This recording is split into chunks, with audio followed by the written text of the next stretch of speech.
Bella had always been drawn to the curve of a woman's smile, the way their voices softened when they laughed, how their hands moved when they spoke with passion about something they loved. She'd catch herself watching the barista at her favorite coffee shop, mesmerized by the graceful way she steamed milk, or finding excuses to linger at meetings just to hear her colleague Sarah's throaty laugh. There was something about women that made her heart race in a way that Chris, sweet as he was, never could. If you enjoyed this story, don't forget to like, subscribe, and leave a comment. Thanks so much for watching. If she were honest with herself, really, truly honest, she'd imagined running her fingers through another woman's hair, feeling the softness of lips that weren't chapped from forgetting chapstick, sharing quiet Sunday mornings with someone who understood the unspoken language of glances and gentle touches. She wanted to hold hands without it being a performance, to kiss someone and feel her entire world shift on its axis. But those were dangerous thoughts for someone like Bella Whitmore, whose family name adorned buildings throughout the city, and whose every move was scrutinized by society pages. At 24, she was the perfect daughter on paper, beautiful, accomplished, dating the right kind of man, and working her way up in the family's real estate empire. Bella had inherited her mother's classic beauty, voluminous hair that fell in soft waves past her shoulders, striking blue eyes that could appear ice-cold in boardroom meetings, but sparkled with warmth when she genuinely smiled, and the kind of effortless elegance that made designer clothes look even better. At 5'7", with a runner's lean build, she commanded attention wherever she went, though she'd learned early how to use her looks as both shield and weapon in her family's world of high-stakes business and social climbing. The irony wasn't lost on her that Chris Martinez, her supposed boyfriend of 2 years, was the only person who truly knew her. They'd been best friends since high school, and when the pressure from her parents about settling down had become unbearable, he'd offered himself up as her beard with a casual generosity that made her love him, platonically, of course. "You know," Chris said one evening as they sat in his apartment, practicing their couple routine before another family dinner, "sometimes I think we're too good at this. Your mother asked me about ring shopping the other day." Bella nearly choked on her wine. "She what?" "Relax. I told her I was waiting for the perfect moment. Bought us another few months." He grinned, his dark eyes twinkling with mischief. "Though I have to say, your acting has improved.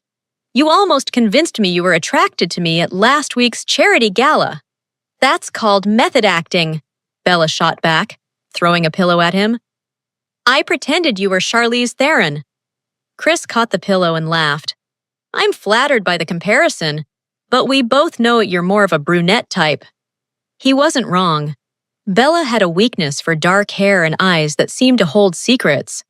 She'd had her share of discreet encounters over the years, carefully chosen women who understood the need for privacy, brief affairs that left her breathless and wanting more, but knowing she couldn't risk it.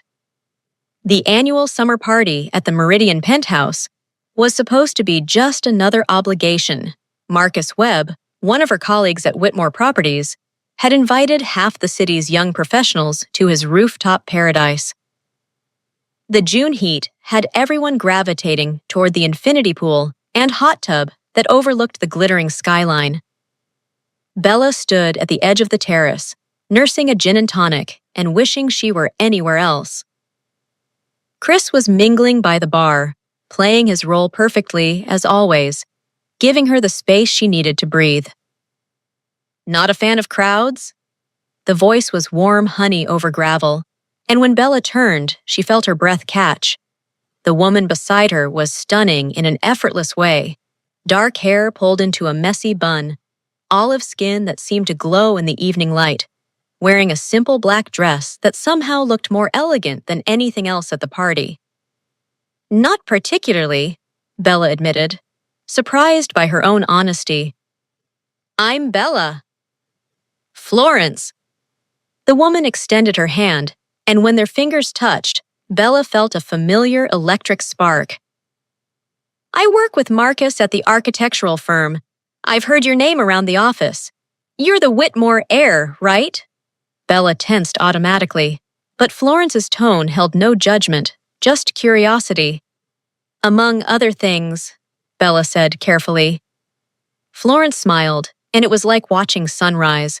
Don't worry, I'm not about to ask you for investment advice or try to pitch you a project. I'm terrible at networking anyway. What are you good at then? Besides designing buildings that won't fall down? I make a mean mojito. I can recite every line from The Princess Bride. And I have an encyclopedic knowledge of true crime podcasts. Bella found herself laughing, for the first time all evening. That's quite a skill set. It's gotten me this far in life, Florence said with a self-deprecating shrug. Though I have to admit, I'm feeling a bit out of my depth here. This is definitely not my usual scene. What is your usual scene? Dive bars with excellent jukeboxes, hiking trails at 6 in the morning, bookstores where you can get lost for hours. Florence paused, studying Bella's face. What about you? What's your scene when you're not being the perfect socialite? The question was dangerous territory, but something about Florence made Bella want to take risks. I like quiet places, coffee shops where nobody knows my name, late-night drives with the windows down, museums on rainy days. Sounds peaceful, Florence said softly. And lonely. Their eyes met, and Bella felt the familiar pull she'd learned to suppress. But tonight, with the city lights twinkling below and Florence looking at her like she was worth knowing, suppression felt impossible. Want to get in the hot tub? Florence asked suddenly. I brought a suit, just in case. And it's getting crowded up here. Bella should have said no. Should have made an excuse and found Chris and gone home to safety. Instead, she heard herself saying, I'd like that. The hot tub was blissfully empty, tucked into a corner of the terrace with a perfect view of the harbor. Florence had changed into a simple navy one-piece that highlighted her athletic build, while Bella wore her trusty black suit, conservative enough for her family's standards, but flattering enough to make her feel confident. The water was perfectly warm, and the bubbles provided a welcome barrier between them and the rest of the party. They could still hear the music and laughter, but it felt distant, like they were in their own private world. This is better, Florence said, settling across from Bella with a contented sigh.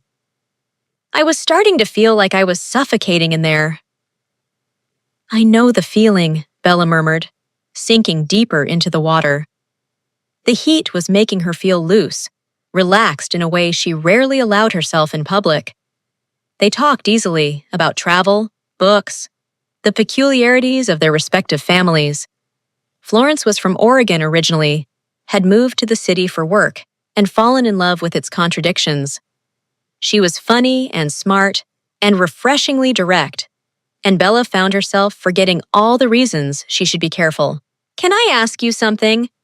Florence said after they'd been talking for nearly an hour. The party was winding down, fewer voices carrying on the night air. Shoot. Are you happy? The question caught Bella off guard. What do you mean?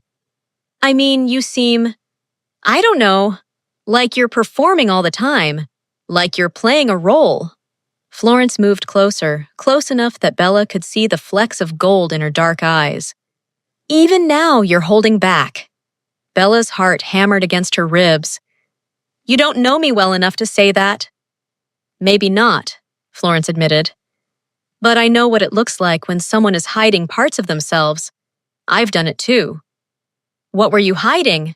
Florence's smile was rueful. The fact that I'm more interested in women than men, for starters. Took me until college to stop pretending otherwise. The admission hung in the air between them like a challenge. Bella felt the walls she'd built around herself trembling, threatening to crumble entirely under Florence's steady gaze. That must have been freeing, Bella said carefully. Terrifying at first, but yes, eventually freeing. Florence reached out, her fingers grazing Bella's wrist under the water.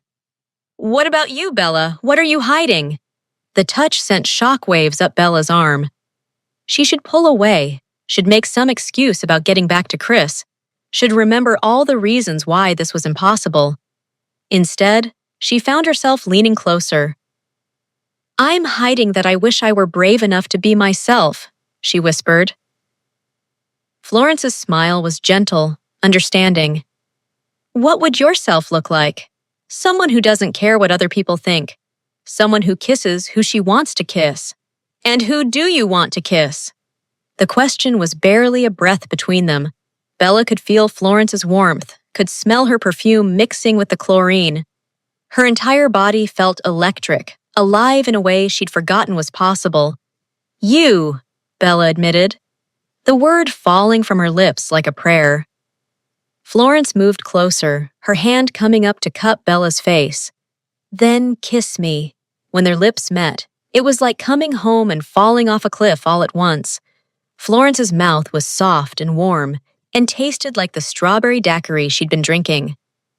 Bella felt years of suppressed longing pour out of her as she deepened the kiss, her hands tangling in Florence's wet hair. Florence responded with equal passion, pulling Bella closer until there was no space between them. They kissed like drowning women gasping for air, desperate and hungry, and completely lost to everything but each other. They were breathing hard. Bella felt tears mixing with the chlorine on her cheeks. Hey, Florence said softly, wiping them away with her thumb. What's wrong? I can't do this, Bella whispered, even as every cell in her body screamed in protest. You don't understand my family, my job.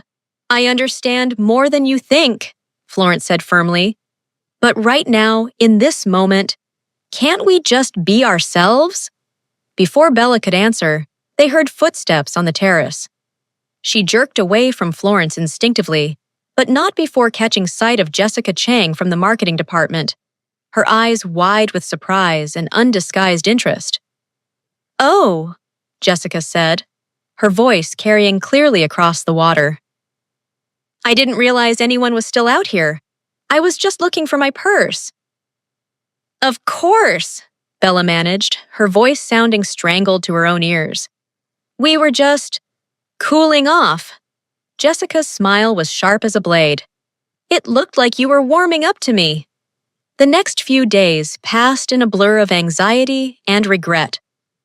Bella threw herself into work, avoiding Chris's concerned questions and pretending she didn't notice the whispers that seemed to follow her through the Whitmore Properties offices.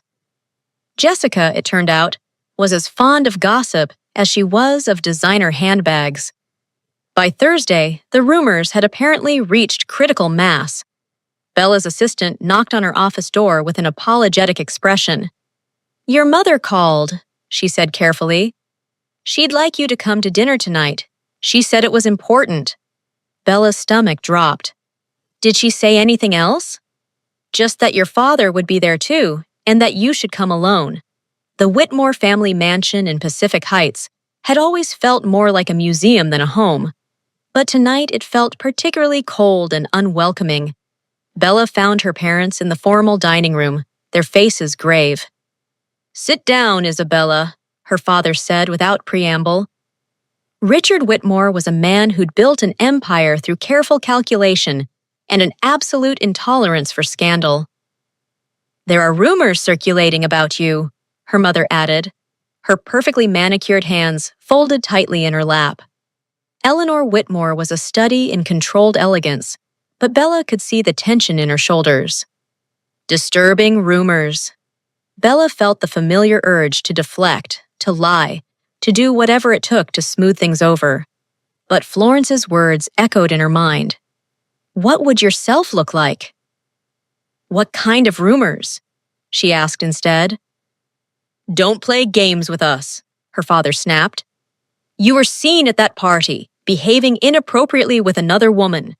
In public, Isabella. Do you have any idea what this could do to our family's reputation, to the business? The disappointment in her mother's voice was almost worse than her father's anger. We've given you everything, Bella. The best schools, the best opportunities. Is this how you repay us?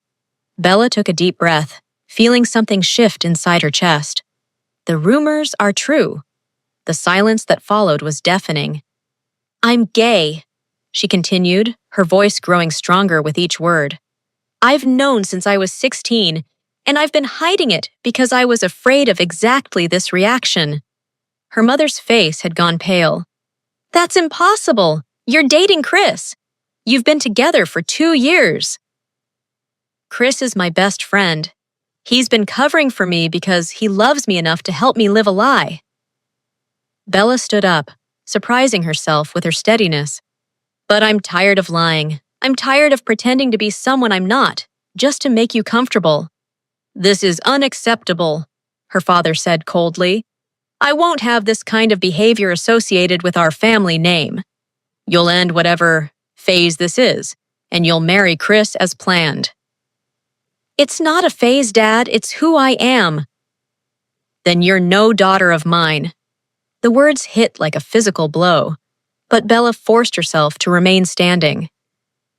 "If that's how you feel, then I guess we don't have anything more to talk about." She walked out of the house where she'd grown up, her parents' shocked silence following her into the night. Florence's apartment was a cozy contrast to the Whitmore mansion. Warm lighting, overstuffed bookshelves, plants in every corner. When she opened the door and saw Bella standing there with red-rimmed eyes and a hastily packed suitcase, she didn't ask questions. She just pulled her inside and held her while she cried. "I'm sorry," Bella said when she could finally speak. "I didn't know where else to go. Chris is out of town, and I couldn't face going to a hotel." "Don't apologize," Florence said firmly, smoothing Bella's hair. "You're exactly where you should be." They spent the next 3 days in a bubble of domestic intimacy that felt both foreign and perfectly natural to Bella. Florence worked from home, giving Bella space to process what had happened while still being available when she needed to talk. They cooked together, watched terrible movies, and talked until the early hours of the morning about everything and nothing. On the third night, as they lay curled together on Florence's couch, Bella felt something she hadn't experienced in years. Peace. "I keep waiting for the other shoe to drop," she admitted, tracing patterns on Florence's palm. "For you to realize what a mess I am and decide this isn't worth it." Florence turned to face her, her expression serious. "Bella, look at me. I've been out for almost a decade, and I've never felt about anyone the way I feel about you. You're not a mess. You're brave. It took incredible courage to do what you did." "I don't feel brave. I feel terrified." "That's what makes it brave," Florence said, leaning in to kiss her softly. "Doing the right thing even when you're scared." Their lovemaking that night was tender and desperate. Years of longing poured into gentle touches and whispered endearments. Bella had never felt so seen, so completely accepted for who she was.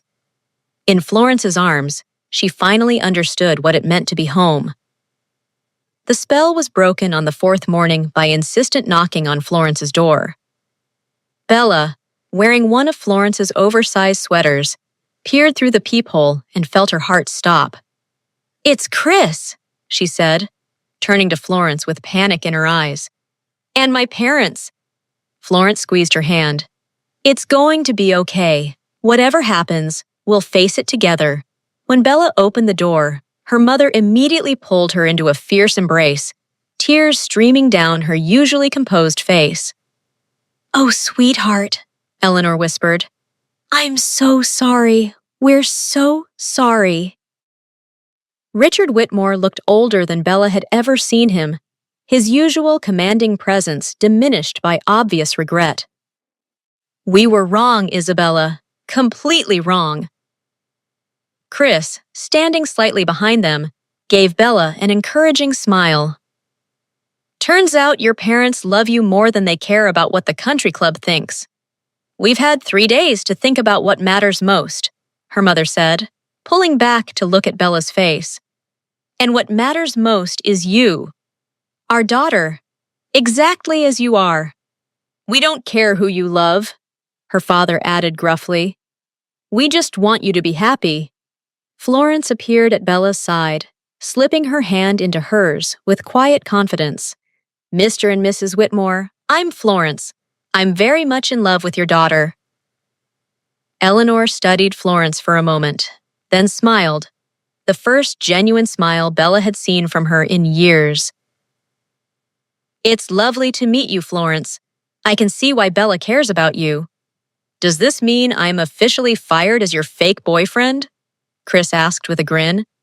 Because I have to say, the pay was terrible and the hours were ridiculous.